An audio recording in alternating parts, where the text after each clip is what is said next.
Assalamualaikum warahmatullahi wabarakatuh. Perkenalkan, nama saya Stara Vigin Junior dengan NIM 1207625-036. Dengan dosen pembimbing saya, Ibu Dr. Vina Serafina, MM.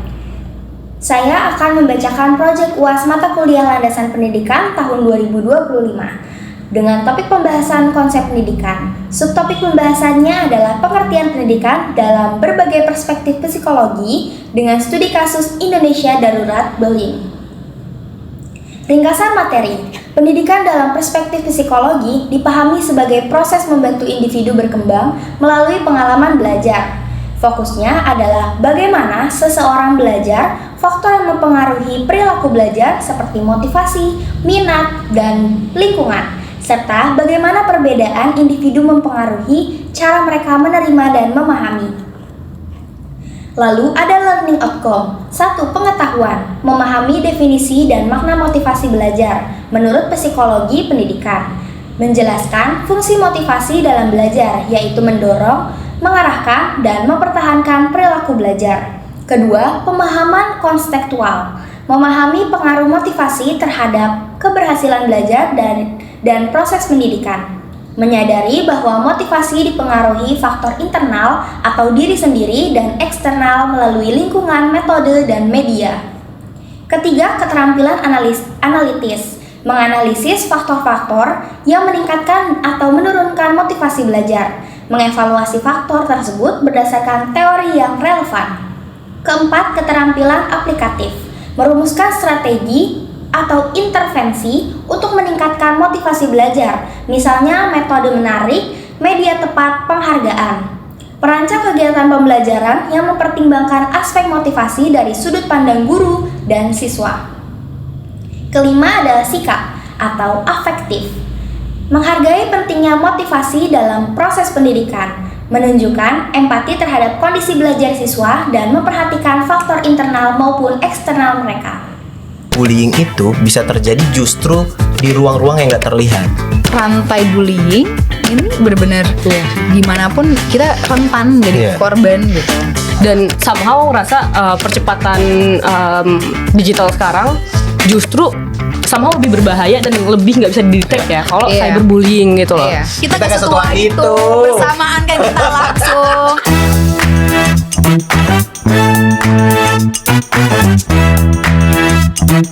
Latar belakang, pendidikan tidak hanya dipahami sebagai proses penyampaian materi dari guru kepada siswa, tetapi juga sebagai proses psikologis yang melibatkan motivasi, emosi, kebutuhan, dan cara berpikirnya siswa.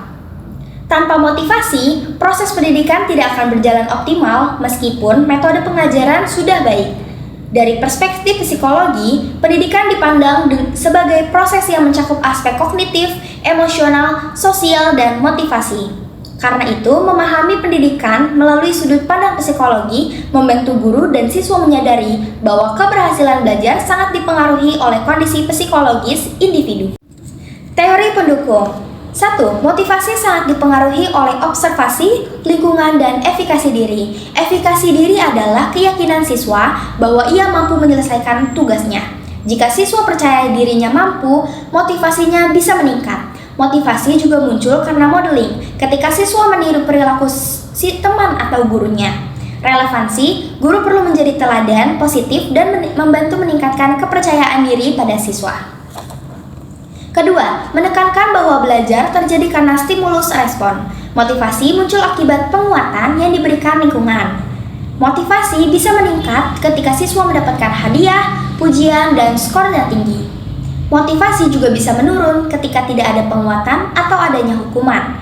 Relevansinya, guru perlu memberi penguatan positif secara rutin seperti apresiasi atau feedback secepat pada tugas siswa. Melihat siswa sebagai individu yang ingin berkembang secara holistik, kebutuhan fisiologis, keamanan, sosial, penghargaan, hingga aktualisasi diri, motivasi belajar tinggi muncul ketika kebutuhan-kebutuhan dasar siswa terpenuhi. Siswa yang merasa aman dan dihargai akan lebih bersemangat belajar. Guru perlu menciptakan suasana kelas yang nyaman dan mendukung. Relevansinya, pembelajaran yang humanis akan meningkatkan motivasi intrinsik siswa. Teori pendukung keempat, Fundamental of Education, pentingnya memahami landasan ilmu pendidikan. Setiap manusia pasti memerlukan pendidikan yang meningkatkan kualitas hidupnya. Kehidupan manusia memang tidak pernah terpisah dengan pendidikan. Pendidikan dapat berlangsung di mana saja, mulai dari lingkungan sekolah, lingkungan rumah, sampai lingkungan masyarakat. Kelima, peran landasan pendidikan dalam pembentukan sistem pendidikan nasional. Landasan pendidikan merupakan asas dasar yang menjadikan rujukan dalam merancang dan melaksanakan pendidikan. Sistem pendidikan yang berkesinambungan dan terarah mutlak memerlukan landasan yang kuat dan konsisten. Teori pendukung keenam, membangun karakter tanggung jawab mahasiswa melalui pemahaman landasan pendidikan. Pendidikan tidak hanya berperan sebagai sarana penyampaian ilmu pengetahuan, tetapi juga sebagai mekanisme pembentukan karakter, kepribadian, dan kematangan moral peserta didik agar mampu menghadapi tantangan hidup. Lalu ada input masalah.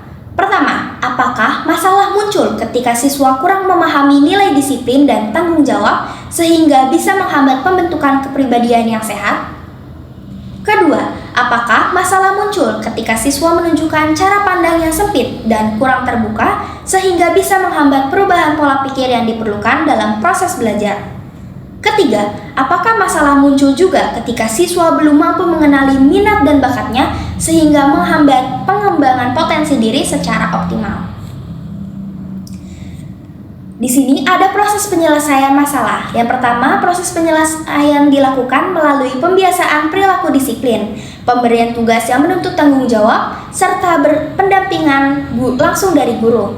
Seluruh langkah ini membantu siswa memahami pentingnya sikap disiplin sebagai dasar pembentukan kepribadian yang sehat. Kedua, proses penyelesaian dilakukan dengan memberikan pengalaman belajar yang membantu siswa melihat berbagai sudut pandang, seperti diskusi terbuka, studi kasus, dan kolaborasi kelompok. Pendekatan ini bertujuan mendorong perubahan pola pikir agar siswa lebih terbuka, fleksibel, dan mampu menerima gagasan baru dalam proses belajar. Ketiga, proses penyelesaian dilakukan dengan melakukan asesmen minat dan bakat, memberikan kesempatan eksplorasi berbagai kegiatan, serta pendampingan intensif agar siswa memahami kekuatan dan kecenderungan. Semua langkah ini dirancang untuk membantu pengembangan potensi diri secara lebih terarah. Adapun output masalah. 1. Output yang diharapkan adalah meningkatkan kemampuan siswa menerapkan disiplin dan tanggung jawab dalam kegiatan sehari-hari. Perubahan perilaku ini menunjukkan bahwa proses pembentukan kepribadian mulai berkembang secara positif. Kedua, output yang dihasilkan juga adalah meningkatkan kemampuan siswa dalam memahami informasi dari perspektif yang berbeda. Hal ini menjadi tanda bahwa perubahan pola pikir mulai berkembang secara positif sehingga mereka lebih siap mengikuti pembelajaran yang menuntut pemikiran kritis.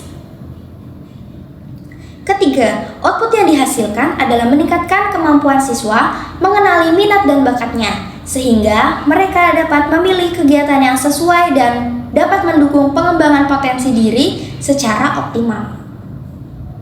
Adapun feedbacknya. 1. Sebaiknya diberikan dengan cara menekankan bahwa siswa telah menunjukkan kemajuan dalam aspek disiplin dan tanggung jawab yang menjadi indikator kuat bahwa pembentukan kepribadian siswa berjalan ke arah yang lebih baik. Kedua, dianjurkan juga dengan menegaskan bahwa siswa telah memperlihatkan peningkatan keterbukaan terhadap ide-ide baru, kemampuan berdiskusi yang lebih baik, dan kesediaan menerima masukan, yang semuanya menunjukkan adanya kemajuan dalam perubahan pola pikir. Ketiga, sebaiknya menekankan bahwa siswa telah menunjukkan kemajuan dalam memahami kemampuan dirinya, serta mulai terlibat aktif dalam aktivitas yang sesuai sebagai tanda bahwa pengembangan potensi diri berjalan secara positif. Kesimpulannya, pendidikan dalam perspektif psikologi dipahami sebagai proses terencana yang membantu individu berkembang secara menyeluruh melalui pengalaman belajar. Fokus utama psikologi adalah pada bagaimana manusia belajar, apa yang mempengaruhi perilaku belajar, serta bagaimana lingkungan dapat mendukung perkembangan optimal. Perspektif ini menegaskan bahwa pendidikan harus memperhatikan perbedaan individu, kebutuhan emosional, motivasi serta lingkungan sosial peserta didik dengan memahami prinsip-prinsip psikologi. Proses pendidikan dapat dirancang lebih efektif, manusiawi, dan sesuai perkembangan peserta didik. Selanjutnya, ada daftar pusaka dari 1 hingga 13.